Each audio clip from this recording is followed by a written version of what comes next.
البدع والأهواء، أهل البدع العقائدية وأهل البدع السياسية.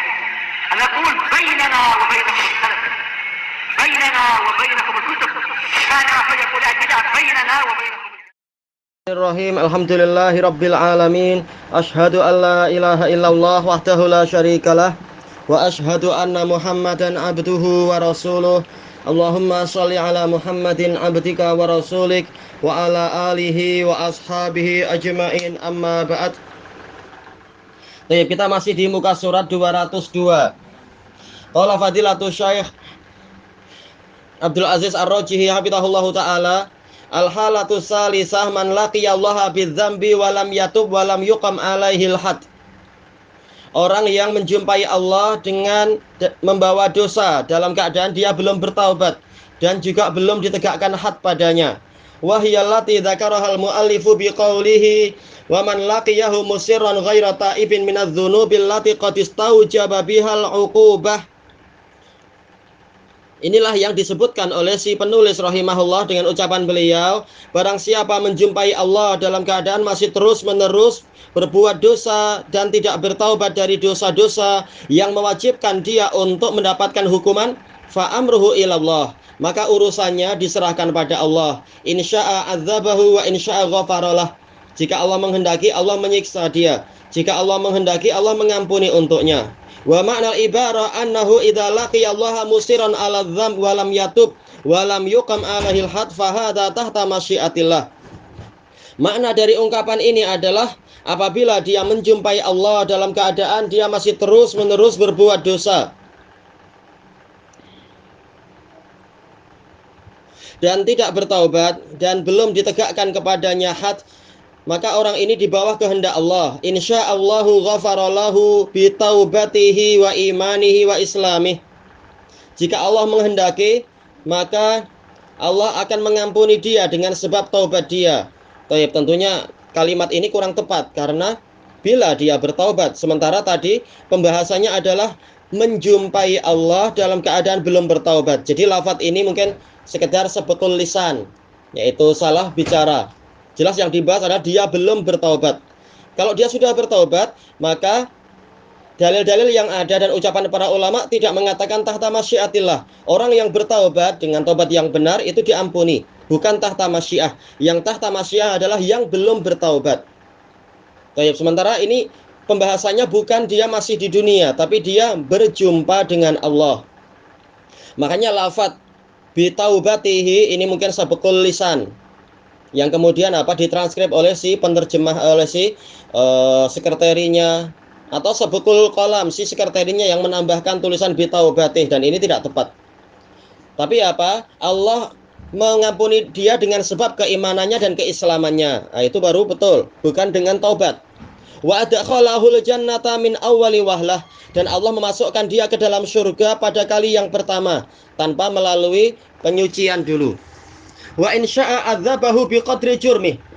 Dan jika Allah menghendaki, Allah akan menyiksa dia sesuai dengan kadar kesalahannya, kadar kejahatannya. Wa adkhalahun nar tsumma yukhriju minha. Dan Allah akan memasukkan dia ke dalam neraka. Lalu Allah mengeluarkan dia dari neraka tadi. Qala Allah Ta'ala, innallaha la yaghfiru ayyushraka bih wa yaghfiru ma duna dzalika liman yasha. Allah Ta'ala berfirman, sesungguhnya Allah tidak mengampuni untuk dia dipersekutukan dengan sesuatu. Untuk sesuatu dipersekutukan dengannya. Dan Allah mengampuni dosa yang lain, dosa yang lebih ringan dari itu bagi orang yang dia kehendaki. Baik, Syekhul Islam menukilkan ijma' bahwasanya ini liman lam yatub, untuk orang yang belum bertaubat. Ini yang tahta masyiah. Tapi untuk orang yang taubat, maka Syekhul Islam telah menukilkan ijma' tentang firman Allah Ta'ala, innallaha yaghfiru dzunuba jami'an innahu huwal ghafurur rahim. Ini untuk orang yang bertaubat. Tayyib, fatahassala mimma sabaqa annal ladzi mata musiran 'ala dzamb lahu salasu halat. Maka ada kesimpulan, terbentuk kesimpulan berdasarkan penjelasan terdahulu bahwasanya orang yang mati dalam keadaan masih terus-menerus berbuat dosa, dia memiliki 3 keadaan. Al-halatul ula ayyatub, dia bertaubat. Walaupun ini tidak tepat pembahasannya. Bagaimana dikatakan dia bertaubat tapi dikatakan dia mati terus-menerus berbuat dosa? Tentunya ini tidak tepat. Tidak sesuai dengan yang beliau inginkan sendiri. Berarti apa? Harusnya lebih umum untuk orang yang berdosa tanpa dibahas mati membawa dosa. Kalau mati membawa dosa, terus-menerus berdosa, tidaklah dikatakan dia bertaubat dari dosa yang itu. Tapi apa? Secara umum orang yang berdosa itu memiliki 3 keadaan. Yang pertama, dia bertaubat. Fahada yatubullahu alaih. Maka orang ini Allah akan menerima taubat dia. Al-halatu saniyah alla yatub. Keadaan kedua, dia tidak bertaubat. Lakin yuqamu alaihil had, tetapi telah ditegakkan pada dia had. Baik, fahada aidan yamhullahu dzambah. Orang seperti ini juga Allah menghapus dosa dia. Kalau dosa sudah terhapus, tidaklah dikatakan dia mati dalam keadaan masih membawa dosa karena sudah dihapus. Baik, makanya harusnya tadi pembahasannya bukan mati terus-menerus membawa dosa, tapi apa? Orang yang berbuat dosa keadaannya bagaimana? Ada 3 di sini. Sudah ditegakkan had. Atau yang pertama yaitu belum bertobat tapi sudah yaitu dia bertobat. Yang bertobat tidak dikatakan mati dan terus-menerus berbuat dosa. Al-halatu salisah alla yatuba wa la yuqama alaihil had. Dia belum bertobat dan belum ditegakkan kepadanya had. Dia mati dalam keadaan itu. Fahadza tahta masyiatillah. Maka orang ini di bawah kehendak Allah. Qad yaghfirullahu lahu wa qad yu'adzibuh. Boleh jadi Allah mengampuni dosa dia, boleh jadi Allah menyiksa dia. Summa qalal muallif, lalu si penulis mengatakan, wa man laqiyahu wa huwa kafirun adzabahu wa lam yaghfir lah. Orang yang berjumpa dengan Allah dalam keadaan dia kafir, maka Allah akan menyiksa dia dan tidak mengampuni untuk dia karena dia mati kafir. Dengan sebab apa dia diampuni di akhirat itu? Yakni annal kafir lahi latafih. Untuk orang kafir tak ada daya upaya untuk menghapus dosa dia. Idza laqiyallaha bil kufril akbar awis syirkil akbar. Jika dia menjumpai Allah dengan membawa kufur akbar atau syirik akbar, fahadha mukhalladun finnar. Orang ini dikekalkan di dalam neraka. Wala hilata fi najatihi min adzabillah. Tidak ada upaya untuk menyelamatkan dia dari siksaan Allah. Di dunia sudah dikasih kesempatan, bahkan kesempatannya mungkin lebih bagus daripada orang-orang muslim. Hartanya cukup untuk menebus dosa-dosa. Demikian pula untuk menambah amal soleh. Demikian pula untuk bersedekah dan sebagainya. Kesehatannya mungkin mereka lebih sehat dari kita barangkali. Dan kesempatannya lebih terbuka lebar. Tapi dia sengaja tidak mau untuk memperbaiki diri dan bertaubat. Maka di akhirat nggak ada alasan untuk dicari-cari sebab untuk diampuni. Orang ini adalah musuh Allah yang kekal kalau mati dalam keadaan itu. Walau arada an yuftiya nafsahu bimil'il ardi dhahaba fa innahu la yufiduh. Jika dia ingin menebus dirinya dengan sepenuh bumi emas, maka itu tidak berfaedah bagi dia. Di dunia dia cuma disuruh sedekah sedikit-sedikit saja, dalam artian zakat hanya 1/40 dari harta dia. Itu pun apabila sudah mencapai nisab dan haul. Demikian pula sedekah paling seberapa? Tidak sampai 1 kilogram emas. Tapi karena dia tidak mau itu, bahkan dia memilih kekufuran, maka di akhirat nanti walaupun dia menebus diri dengan sepenuh bumi emas, maka tidak ada gunanya. Waktunya telah luput. Wala yastati'u ahadun ayyukhallisahu min adzabillah. Tidak ada seorang pun yang mampu membebaskan dia dari siksa Allah. Walihada qalal muallif, maka dari itu si penulis mengatakan, wa man laqiyahu wa huwa kafirun adzabahu wa lam yaghfir lah. Barang siapa menjumpai Allah dalam keadaan dia ini kafir, maka Allah akan menyiksa dia dan tidak mengampuni untuknya. Wa minal adillati ala dzalik qaulullahi ta'ala, termasuk dalil tentang masalah ini adalah firman Allah Ta'ala, innal ladzina kafaru law anna lahum ma fil ardi jami'an wa mithlahu ma'ahu liyaftadu bihi min adzabi yaumil qiyamah ma tuqbila minhum. Sesungguhnya orang-orang kafir, seandainya mereka memiliki apa saja yang di bumi semuanya dan semisal dengan itu bersamanya, untuk menebus dirinya dengan itu dari siksa hari kiamat, maka tebusannya tadi tidak diterima dari mereka. Walahum azabun alim. Mereka mendapatkan siksaan yang pedih. yuriduna ay yakhruju minan nari wa ma hum bikharijina minha wa lahum adzabun muqim.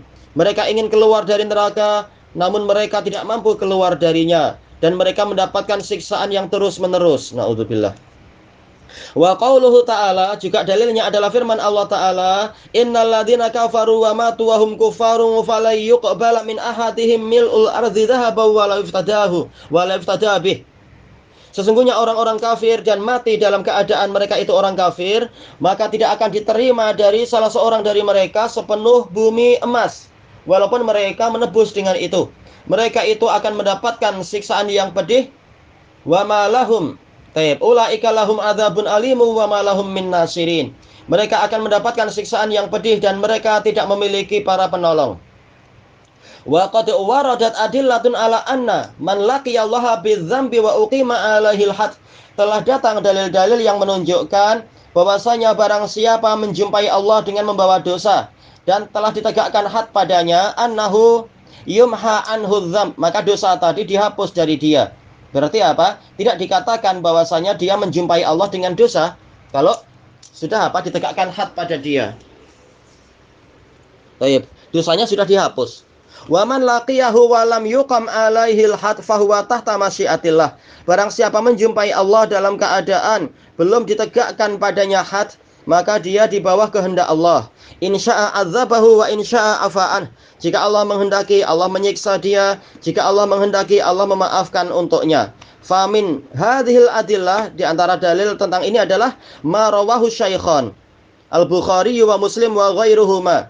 Hadis yang diriwayatkan oleh dua syaikh, yaitu Bukhari dan Muslim dan yang lainnya, min hadis Ubadah bin Samit, dari hadis Ubadah bin Samit radhiyallahu an, anna Rasulullah sallallahu alaihi wasallam qala, bahwasanya Rasulullah SAW bersabda, wa haulahu isabatun min ashabih, dalam keadaan di sekeliling beliau ada sekelompok orang dari sahabat beliau, bayi'uni ala alla tusyriku billahi syai'a, berbaiatlah kalian kepadaku untuk tidak berbuat syirik kepada Allah sedikit pun, wala tasriqu, dan kalian tidak mencuri, wala taznu, kalian tidak berzina, wala taqtulu auladakum, kalian tidak membunuh anak-anak kalian, wala ta'tu bi buhtanin taftarunahu baina aydikum wa arjulikum, dan kalian tidak mendatangkan